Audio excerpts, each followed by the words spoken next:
One of the biggest things that we've done in the pivoting mode is we've always had a really robust business outreach program, but we've enhanced the program. So now basically 3 of the 4 of our staff are reaching out to businesses each and every day in Council Bluffs and Potawatomi County, trying to make sure that they're aware of the assistance that's out there for them.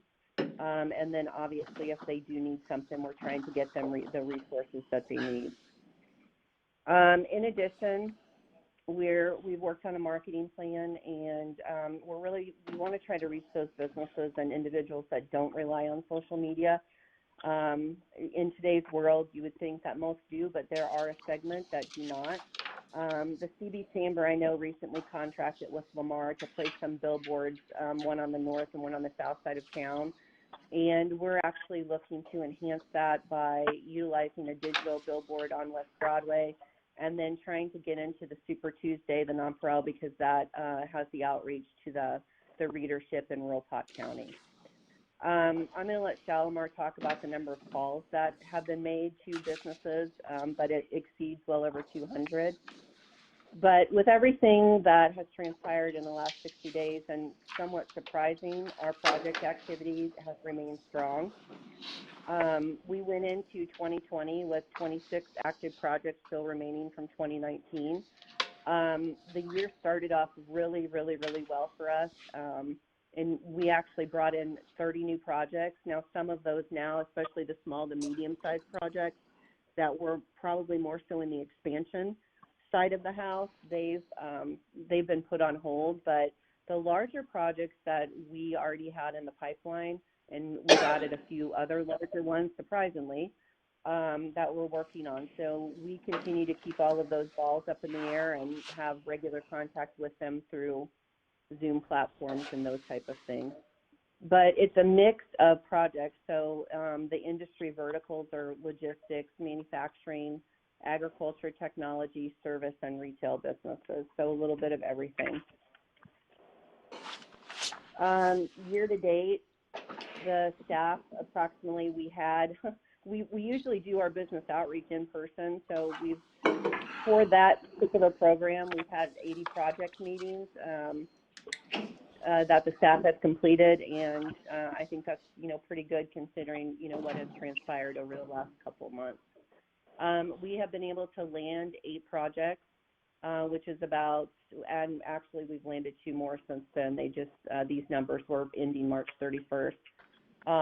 It equals about $15 million in capital investment and 40 new and or retained jobs.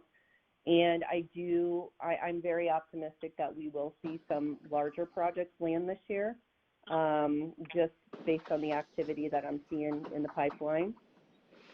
Some other activity that, most people probably don't think that we focus on, but we do, and that is in the grant running sector. And we have actually completed about 8 grants thus far this year on behalf of either Advance or some of our partners like the 712 Initiative. I worked with Matt Wyant and John Rasmussen, obviously, on the Iowa Department of Transportation grant for the RISE grant. For the Armstrong development, and that was finally approved last month by IDOT, so which was good news. And the grants range, anywhere from $5,000 to $560,000. So I just think that's something important that the county should realize, that we're also, applying for grants on behalf of some of our other community partners. I am in the final stages of putting together a Advanced Southwest Iowa review from the time it was started in 2013 to 2019, and I just received a final piece of data that I need, so I'll be putting that, and that'll go out in a digital format to all of our investors and our partners, and we'll also have it posted on the website. And then 2 of the other things that we're doing is we're going back and looking at some of the companies that we've either been able to expand in Potawatomi County and or locate here. And we're going to be building some case studies around those so you can truly see what the economic impact of those projects are and what that means. So we should have some of those, I'm hoping, by next quarter to share with you. And then we had started off, one of our goals for 2020 was actually to do a private fund development, and we were scheduled to launch that in April.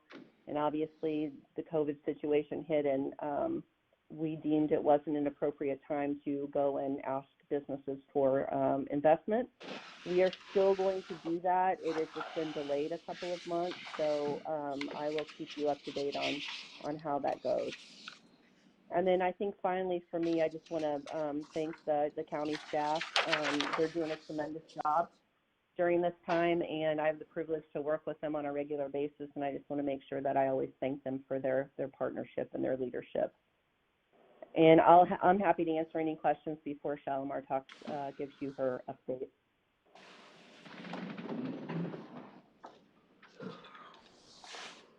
Okay, Shal, do you want to go ahead? Hi, everybody. How's the volume? Good. I don't Good. speak too loud and hurt your ears. I have a tendency to be boisterous. I'll turn you down if we have to. Okay, thank you. Hi, everybody. Nice to meet with you in this kind of weird situation, but so far right now I have made to date 125 direct business cold calls, meaning that we have a list that was about 3 years old of all of the companies in rural Platte County, which are 516, and I have called through 125 of them. I am making it my goal to do as many of those as I possibly can. Can I just, if anyone else is on the line, can you just mute? It's pretty loud, whatever organization you're doing with yours. I think they just unmuted. Or they didn't unmute, or they got put on hold. Shalimar, what's your phone number? I'll just call you. 425-802-7012. 70 what? 425. Thanks for holding. I've got it. Well, I don't. All right, I'll call you right Stay back. on the line. We'll be back in Okay. just a moment. Need me to go get that, Justin? Wait a minute. I've got it muted. Just hang it up. I'll call from this number. That's something we have to get straightened out because we just can't have. Done doing it. We don't have to mess Yeah, with I think we can shut it off. it. Agreed. I mean, it's just not gonna work. People can come on here and say anything they want to.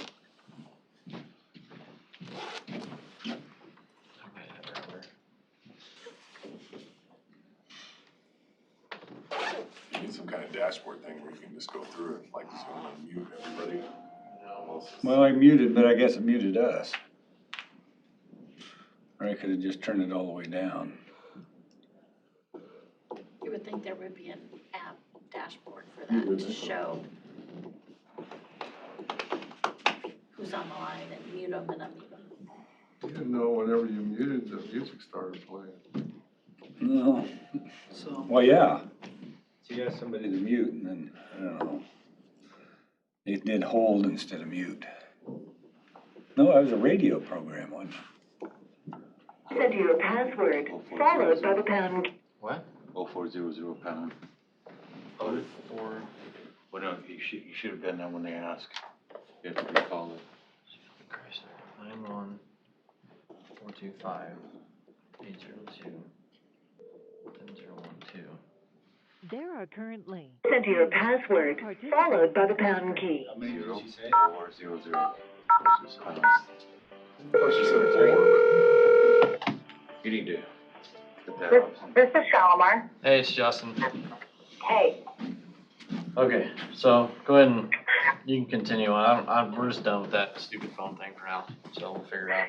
Yeah, it's rough when you don't have it like Zoom or something that you can just mute everybody, Right. you know?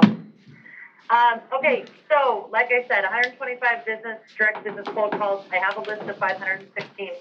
I am currently reaching about 70% of them, and people are scared and they're chatty. Those calls usually last anywhere from a half an hour to I had them that lasted almost 2 hours. Of people that are just freaked out and they want to talk about it, and it's actually been great to connect with them and make them feel like they've been heard and like we are here for them.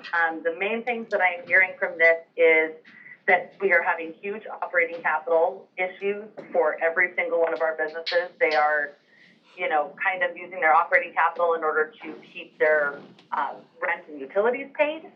But as far as reopening goes, there are huge costs in having to reopen to supply all of the PPE that is needed in order to open safely.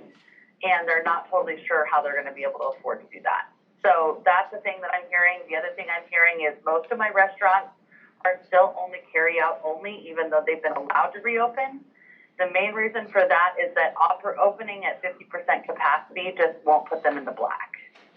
They'll stay in the red and it could damage them further because then they have to bring back all of that staff that they would need to wait, et cetera. So those are some of the issues that we're running into. You guys have any questions on that before I move on to the other stuff? No, go ahead. Okay. So I have 25 active projects right now. Almost all of them are on hold until the COVID stuff gets a little bit more secure in what's happening and what the new work is going to look like. I have had 2 new projects since COVID opened. Both were within the last 2 days. And just so you guys are aware, OSI is furloughed 250 people starting on April 9th, and they are taking every precaution to ensure that employees and their facility are safe. So they've got a tent set outside, they're monitoring people's temps, so on and so forth, and I can't say enough of how nice it has been to work with them. They have been really, really great about communication and making sure that everyone is aware of what's going on. We were able to partner with TS Bank through with Kevin Forrestal, and we were able to get a partnership going where Advanced Southwest Iowa can take on some of their less organized clients that are trying to apply for the PPP, so that it opens the bank up to be able to actually process the applications. And anyone that's having trouble getting the right kind of paperwork in, we're able to assist with. So that's what we've been doing there. So far, I have 36 hours of counseling as an SBDC certified counselor for PPP, COVID-19 help. A lot of it was Iowa Small Business Grant stuff, and the TSB as well. So it's been really interesting to see that. And I'm sure you guys are hearing this kind of across the board, but we're extremely busy. I have taken a call at 10 o'clock at night. I took 2 calls on Sunday. It's kind of, I am full on aware, and we are aware as an organization that people are scared, and that what they need right now is they need communication. They need someone to listen and to assist them. At this point, I kind of feel like I've been a therapist, a very, very crappy financial advisor that I've been pushing off to actual financial people, a master Googler of figuring things out for people. We are really just trying to be whatever that company needs us to be. We operate and we figure out how to do it for them or connect them with the person that can do it better than we can. So cool. That is what's going on in rural Polk County. Great. Thank you. Does anyone have any questions for Shalimar? Thank you for the good work. Yep. Did you hear that? Happy to do it. I love my job. All right, guys. It shows. Thank you very much, and obviously reach out if you need anything. Absolutely. Thank you, guys. Thanks, bye. Okay. Good job, Justin, getting this transferred over. Thank you. Next on the agenda, we have Becky Belt and Doug Reed for a discussion decision on public assistance application reimbursement process. So I don't know which one you two want to take off. Go ahead. I think we just wanted to get together to with you to kind of talk through a couple options. If you wanted to make a decision today, great. If not, whenever, just that one needs to be done probably sooner rather than later. Before they put an application deadline for the FEMA side of reimbursement for the COVID stuff. So our typical disasters, if you will, usually take care of themselves on how we organize it, just because of the impacts we see. But we need to just kind of figure out or fine tune who's gonna actually do the application for the county government for that side based on some of the requirements. So at the end of the day, expenses that can be claimed are only going to be for the FEMA category of emergency protective measures. So work, equipment, time, supplies, anything that we buy or expend funds that directly relate to the response. With that, any department, if you will, if we think about it at the department level that has expenses, any applicant under this program has to have a minimum of $3,200 just to qualify to put in for the reimbursement. Anything under $3,200 just doesn't qualify. So in the past, what we've typically done when we've had maybe some minor expenses for, say, somebody helping out like conservation or buildings and grounds, if they move in sandbags or just helping us transport things, we would do one application through the county as just an applicant and kind of grab all those, departments that had minimal expenses to make sure that we hit that minimum number and then got the reimbursement back that way instead of just giving it up. And then typically our larger departments with huge expenses like, secondary roads would file their own application. It would always make sense for them to do it in our typical disaster just because, they got federal highway assistance and all this other stuff that they deal with as well. So that's kind of what we're looking at for here, for this event. So we know who the point people for recovery is gonna be, so I can start communicating with them the stuff that they need to know, or just make sure that they've got paperwork that they're gonna need to do their job, give them some helpful tools if they need it, and just kind of keep my ear to the ground as far as how the recovery is going and things like that, and just help folks navigate through the process. So the big one is, are you wanting to do just one application like we see with most jurisdictions for the county, have somebody overall, like somebody in Becky's position that's, already got their hands on the financials, or whoever you want it to be really, kind of overseeing the whole coordination of getting the county information from the department heads? Do we need to do some type of hybrid where maybe just because of the expenses, for example, Matt's shop would be more like in the engineer's position for this disaster. He's probably gonna have the largest amount of expenses on the county side than anybody else. Maybe it's prudent that he has his own application just because of the amount, and everybody else falls under one. Because I'm sure everybody else probably has, more minimal expenses in comparison. So that's kind of just the direction we need to talk about and go down. Everything's being tracked with the different codes and stuff that Becky's set up, and payroll's got their end kind of figured out. But so it's all gonna be in the same system anyway, but we just need to figure out so we know, who's who in the zoo, so we can make sure the right people have the right information at the right time. So you'll be able to have like a roll-up of the total request between all departments that may have requested it. So say they run them all through EMA and public health, you'll be able to show that on documents for us? Right, and I spoke with Matt on the phone yesterday because to piggyback on the conversation, Doug as an agency already has a public assistance application and he has his own accounting, his own funds. Right. My preference, but it's only my preference as the finance officer, is we would do an application for this specific public assistance, just as a county, whether it be Matt's are in there, plus we can also pull in our others, because how I see it accounting wise, we have all the data, we've been coding everything since this started. If the departments are putting that in there, we can do one application, all of it rolls up, get the funding back back to the appropriate funds when we get reimbursed. But Matt also has some insight after I talked to him yesterday, and I'm helping the sheriff's office with something else on a grant. There's probably a lot of opportunities for some revenues that even above this public assistance. We're gonna need somebody that I'll let you chime in, Matt, that specifically can start pulling in these grants, do these things. Our office will be at their beck and call. We can provide all the account codes they need. We can provide all the reports they need. As long as the departments are reporting those expenses correctly, we can get all the data that's needed for any of these reimbursement requests.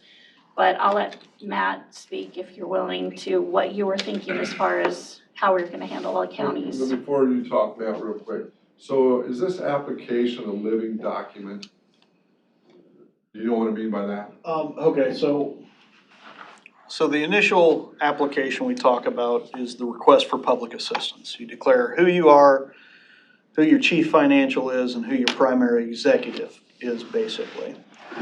So most jurisdictions file one request for public assistance that gets them in the system. And then the next thing. We're talking about COVID, right? Yeah, yeah. Okay. So the next thing will come. We've done that. Yeah, no. We have not done that. Okay. Not for the county. No And departments that's under why the we're on the county. agenda today. Yeah. Okay. It's because we need to get that done sooner rather than later. I mean, it's like a 5-minute deal. It's not that big of a deal, but you have to declare basically what you're gonna do. When FEMA, or I imagine, being in severe weather season, COVID, some other disasters going on, coming up on hurricane season, this may be the first one where FEMA says, state of Iowa, you handle this. It's a guess, but that very well could be the case. So is the same application if the state handles it? Yeah, it'll be Okay. just like it is normally, Okay. like we've done before. It's just that the meat and potatoes of the reimbursement are the projects and not necessarily this application. And each project worksheet that's done up is essentially a sub-application. So if, secondary roads has had some expenses because they help provide transport and barricades, personnel time, things like that, when we were setting up things at the hospital. That would be a project that they'd write up individually, and the state or the FEMA rep, it wouldn't be up to Becky or this lead person to do all the details and have all the work. They'd have the financials, but getting the details, that rep would work with that particular department head to finish that project. You get it wrote up, make sure I's dotted, T's are crossed, then they move on to the next department or whatever and work on their packet and those kind of things. It's effective, but it all rolls under one account through the system instead of having within county government, 6 or 7 different applicants. Because when FEMA or the state talks to the applicant, if it's an individual department, that's the only person they contact with. And there's never a good way to try and, herd those cats, especially once FEMA gets involved, to make sure that you have the holistic picture, or Becky in the auditor's office and finance has the holistic picture of what's going on during the recovery. So it's, and I kind of, Matt and I had a chance to talk about what he'll talk to you with. I don't think it's a bad idea at all, but it's kind of, there's still gonna be different funding pots, and we're still gonna have to figure this end of it out, and it's gonna be our primary. But we're carrying the load until the period is determined, ended, and then our application goes in after that. We don't get partial payments as we go along. It depends on how they wanna roll it. So I've got a request for public assistance in for the commission already. And I've already been contacted by somebody at the state to come in and start looking at our expenses and do what they call the scoping meeting to figure out what we've got, what's ongoing. Kind of like we saw in the 2019 flood, they were willing to say, okay, let's go from this date to this date, and that's gonna be work that's already completed, and we can start that process, and then we'll do another project where it's from that end date, as we continue. So there may be opportunities to get reimbursed before this is all done and over for at least partial work and expenses, which would be advantageous. If they allow that to happen like they did in 2019, I don't know. They haven't, but since they've already called me for a scoping meeting, I would imagine that they wanna move on what they can move with. So I think, kind of with seeing that it's important we get a request for public assistance in for the county. And to do that, we just kind of need to know how you want to big picture manage that, or at least have the applications and stuff flow. Well, Matt, you wanna jump in, I guess, because I guess my preference would be that we put in 2 applications, but. So the only point that I wanted to bring up, after watching the NACO webinar on some of these things, was that this time around, the county considered bringing in a consultant agency to help us kind of maximize some of these federal dollars that are coming out through the different programs. And a lot of it seemed to be on the different ways in which projects were framed up as they're getting submitted in, depending upon how they were, to maximize those reimbursement rates. And just from, all the work that we all each normally do, I don't think, in the different new programs that are coming out of each one of these, different stimulus packages that come out, to have somebody who has more of an inside track of what that would mean for us, especially if they do a big infrastructure push out there to get those dollars, and how do we get the most into Potawatomi County. I think having a consultant on board to help us with that would be a big benefit to us. I know that lady, I should watch it again. I watched it twice, but how do we vet that? Because she was from out east there somewhere that gave that presentation. I'm stuck on the same spot. So there's several different organizations out there that do this type of consulting work. And I think we just try, if we reach out to each one of them and say, hey, give us a jurisdiction that you've worked with in the past, and maybe we call that jurisdiction, and we say, how did your relationship go working with them? Would you invite them back to help you with another major disaster? And they say, certainly, then we can go with something like that. But it is probably one of those things that we'd have to act on fairly soon to get get that company put into place for us. But it's just, we have people calling us. We had the DOJ call down to Chairman Schultz, and then he forwarded it to me, and they're like, hey, we got $58,000 sitting here. If you guys want to apply for it, you just need to apply for it. So I had never been funded by the DOJ before by anything, so I reached out to the Sheriff's Department and I said, hey, did you know about this $58,000 that's just sitting out there, part of these stimulus package things?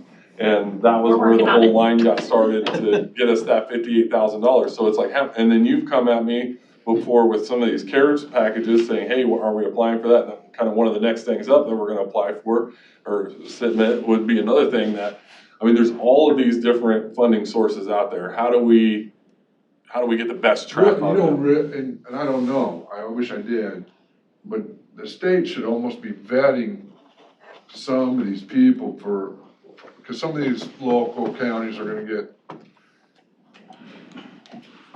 and I hate to say it, probably zero or less than zero. And it's just, it ain't quite right, but it is, at the end of the day, it is what it is, I guess. But so I don't know if you got someone that's gonna start, I'd say get on it as soon as possible, and let's talk to some of these folks that are, I don't know how many are in this Midwest market. I know we have a lot of disasters around here, but, No, I'll start. They work strictly off a percentage of the deal? Is that what the deal is? I haven't spoken to any of them. I saw the webinar. She never really went into the webinar. I still got it, so. No, I saw the webinar. It piqued my interest. I kind of started farming the idea around. That's when Doug and Becky and everybody, I wanted to make sure I talked to everybody I knew who was kind of involved in it first before I pursued it any further.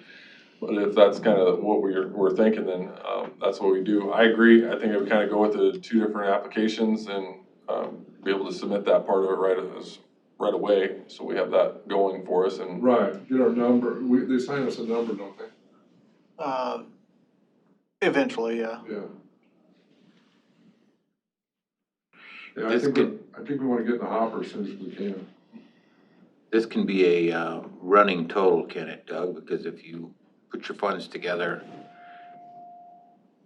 and submit them for reimbursement, ongoing costs are still going on. Mm-hmm. If you wait until it's all over, hell, it could be 2022 before it's all over. Oh, absolutely. Who knows? In 2011, absolutely. We didn't get paid until 2013. I was gonna say, So- So what is the deadline for the application? No, they won't, they haven't closed. There isn't one They haven't right closed now it yet. because there's no closure on the When they incident. close, it's when the.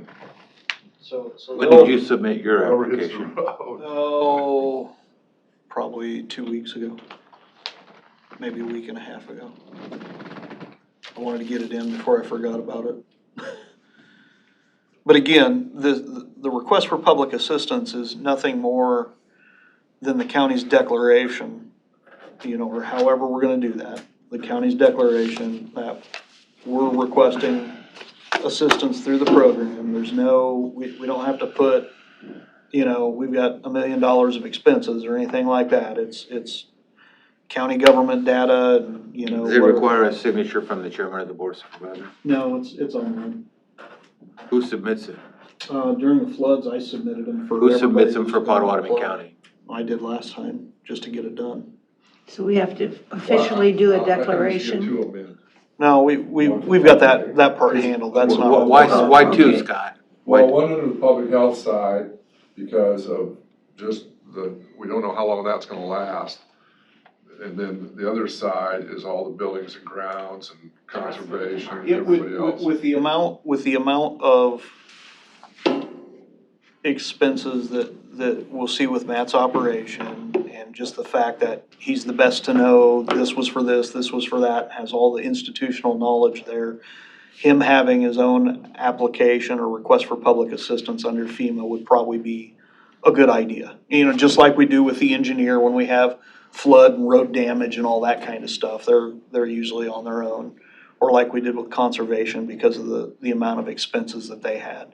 Everybody else will be in that, don't get to the threshold or what we'd consider small project categories under the FEMA program. So it's a lot easier if you just, do it under one county application. You don't anticipate this to be a first come, first serve No, this reimbursement This is the plan, FEMA yeah. public assistance program. It's got nothing to do with like all these other grants or potentials that Matt was talking about through the CARES Act, where it's kind of been that first come, first serve type situation. This is under the Federal Stafford Act. It's completely different. They're non-competitive grants. Okay, so Chairman Schultz, then I'll make a motion that, we submit to. We're on the same page. It's 75, 15, and 10. Mhm. It's not 100%. Yep. Is what we're talking right now. So 15% of 100,000 is one thing. 15% of $1 million is another thing. Well, I agree with you, The state- the Supervisor 10%, Belt, the but we're 10% with the spending state. it anyway. No, I understand. Yeah, But we I stuck just- with 100%. But just so that we have to come up with and we can do a lot of it, what we used to be able to do, I should say, with what's called in kind. Mhm. So if that's the case, we can. I think that's a great point, that we need to get somebody in line that's gonna be able to help us get through this Right. paperwork madhouse is what it's going to be, and give us the opportunity to get as many funds as Yeah, I possible. do too. Yeah. So with that, I'd say we send in 2 applications. Who's gonna do it? Well, I think Doug can put in Matt's initial application, can't you? Oh, yeah. You submit, Matt, do you submit yours, or 2 does or Doug 3 submit them minutes. both? Well, Doug, Doug can start both of them. Doug can just get it started. Okay, perfect, awesome. And Okay, then, anyway. I really would continue to, I don't know who you want to do it, have someone search that landscape for, I don't know what you wanna call it, a proctor or I somebody. kind of had a good tie-in. It sounded like there was possibly somebody from the state who at one time been at the state and moved over to this consultant agency, so I thought we'd probably You know start who there. used to do it, and I don't know if he's still around, and he was working for FEMA the last I knew, that Josh Barbie. I think that's, He was been doing a bunch of disasters in, So he's was he in Illinois or still Indiana? contracted with FEMA right now. Is he? Oh, okay, I ran into him He's where? a few months ago. okay. So He's working with FEMA. I just randomly ran into him one day. the company that did the presentations for NACO, that Yeah. put that together, I believe was from the consulting group Witt O'Brien. Yeah, I think it was. And so the founder of that is actually James Lee Witt, who's the former head of FEMA from back in the day. Oh, okay. So they're pretty good, and we've got a former state Homeland Security director that's done work with the company before. I'm not sure if he's still with them or not. I think he is, but I talk to him now and again, so, I mean, we've got some people we can reach out to and find Yeah. out what's in the Midwest or what's available. Okay. I just want to be clear, or at least get clarification on, what do you want this group or this consultant to do coming in? I mean, are you looking at figuring out the other CARES Act money pots and everything else and trying to get those in? Are you talking about doing that and also managing the FEMA process for the county? Because it's all gonna be Give us the menu, eventually part of the scope of what you need to do. you know, we want an à la carte menu. Yeah. All get back together Yeah, and talk I it agree. over. That's okay. So you got a motion to. Move forward with the two applications. Two, and are you seconding? Second that? Yeah. Okay, so any other discussion? Can you be a little specific on your motion, Jim? Sure, I'll make a Public motion assistance application and reimbursement processing. and move forward with two applications, one for public health and one for the rest of the departments in Potawatomi County. How's that? Second. It doesn't. Second. Got that? Second. We got it. Alright, As we look into some potential consultants or vendors to look at this stuff, are we looking, are we scoping this out or discussing with them just county government side, or are we interested in looking at countywide? The witch call should be at least, offered it up or talked to the city. Cause that'd be about the only other sizable. Pretty much most of the smaller communities are gonna be tight just to get to that 3,200 cap. Right, that's what I'm saying. In The discussions city be with the only them. other one that really be, the one to chat, maybe that Matt, what is it, Matt, isn't his name Matt Martinson? Matt Martinson, Martinson, is that his name? Martinson, yeah. Chief He Staff. comes over there once in a while, chit chat with him, or the mayor, either one, I guess. Is he a city councilman? No, he's their new finance, Chief of staff. oh, okay, I'm sorry, new chief of staff. I don't, oh, which calls finance, the lady is the finance lady. Okay, Yeah. Kathy. yeah. alright. All those in favor signify by saying aye. Aye. Okay, motion carried. Thank you. Okay, next we have a transfer resolution, 52-2020, title resolution for interfund operating transfer. So moved. Second. Roll call.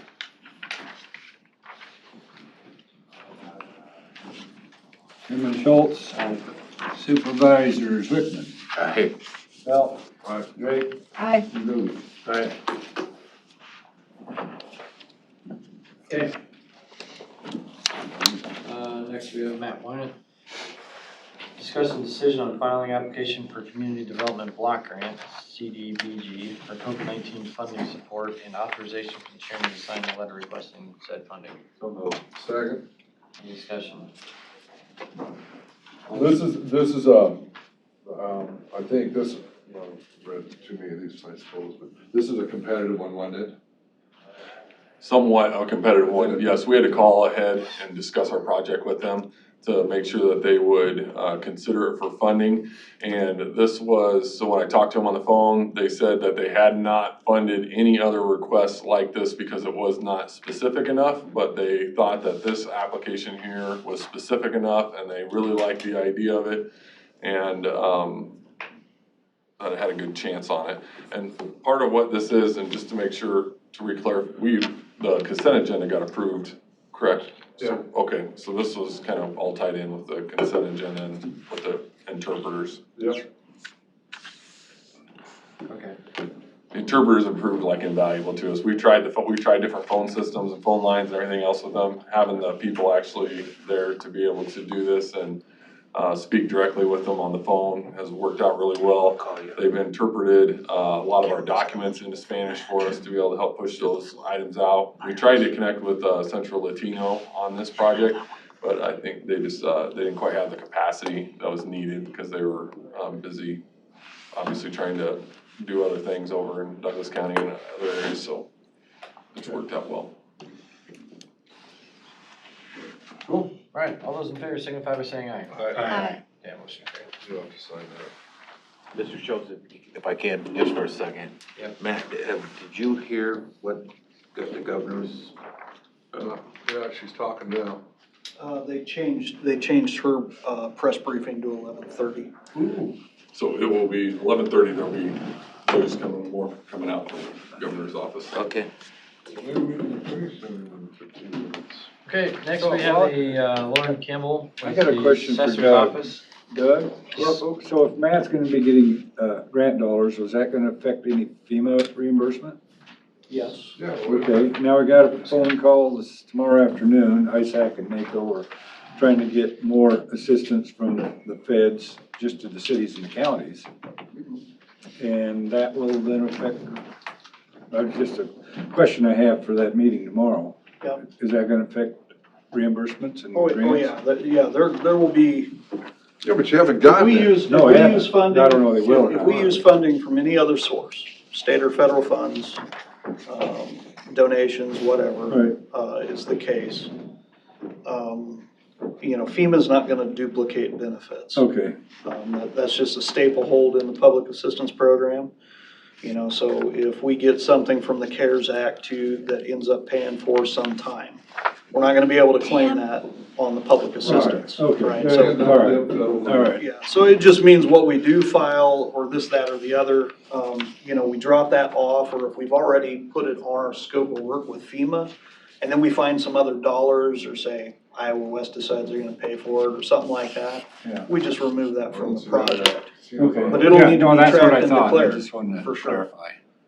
So, Okay. Thank you. Yep. I'm done. You can go ahead and. Assessor's office, yeah, Lauren Campbell, you wanna go over what you have for us? Yep, Or you want me to read it? I think on your agenda, it tells you how many of each application I have. There's 3 business property tax credits that are recommended disallowed simply because they're not on commercial or industrial properties. 1 was on residential and 2 were on multi-residential properties. Okay, cool, then I'll make a motion to approve the assessor's recommendation Second. for the following applications. Okay, got a motion and a second, any other discussion? All those in favor signify by saying aye. Aye. Thanks for coming, Lauren. Thank you.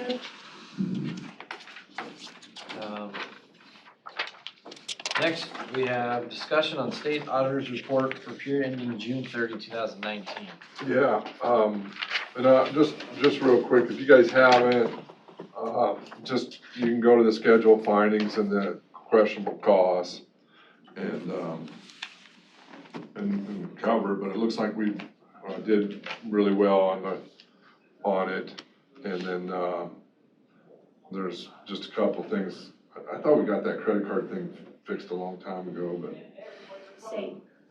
What? Same. So, hopefully we'll get that resolved.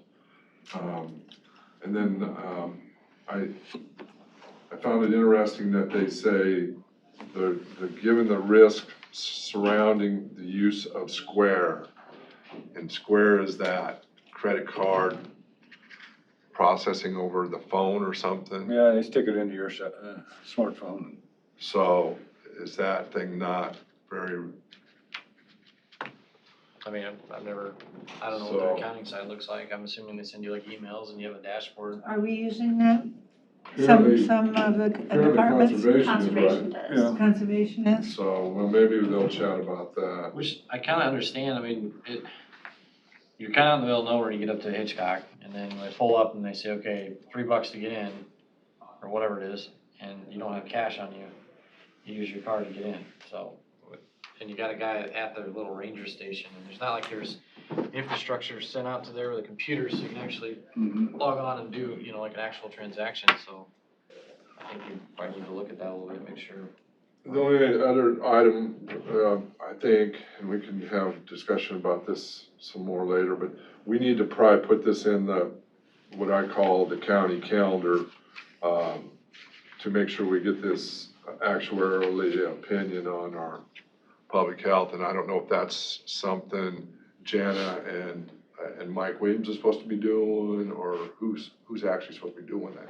There was a lot of discussion back and forth, just even confusion on the timing of that. So the auditors themselves even, they said, okay, well, so it's now aware and. Right, but I mean, is that something we should put in a counter, say in July, we need to get this actuarially opinion done for the employee group health, or is it a January date, or where, so that when the auditors come, It's already up. we have it every year and it's in the calendar, so it's not forgotten.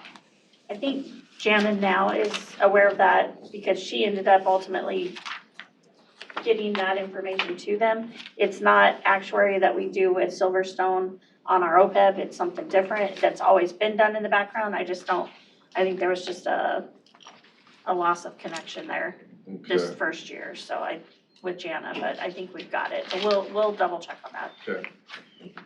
Thank you. Do we need a motion second on that? No, we don't need, that's just for discussion. I guess we don't. Yep. All right, moving on. John Rasmussen, engineer, discussion decision to approve authorized chairman to sign the Iowa Department of Transportation agreement to revitalize Iowa's Sound Economy Program RISE project. So moved. Second. Any discussion? I know this is 192nd Street. Seems like we signed this 3 times now. So, John, do you have the money for that? For the RISE, our part of the RISE grant? The answer is yes. We kind of rural, it's rural. It's rural. We can go get the money from Mr. Rural over there. Impact fund? Yeah. That's not how I got started on this project. You know, but it's rural. Is there a TIF going on out there too, or not? I guess I don't know where What'd you ask? is there a TIF going on? Not yet. Financing? No, No. no, Not yet. no. No. I personally have a feeling that one could possibly pop up there to help recover some of those funds, so that's just my personal opinion. So yeah, we could have made an urban revive area, could have. I don't know if we. Still can. Can we? Okay. Okay, got a motion second? Yep. Any discussion? All those in favor signify by saying aye. Aye. Alright, motion carried. John, do you have some special forms for me to sign, or is it in here? No, it's the same application I have in hand. If you don't have it, you can have mine. Which one do I sign? Let's do this one. Is it the last page? Page It's 7? about 4 pages in. There's a signature block, 5th page, I guess.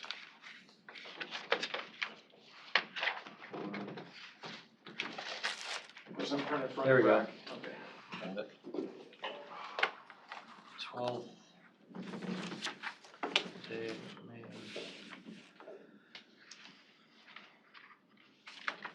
A motion to go into closed session? okay, is there a second? Second. Chairman Schultz, Aye.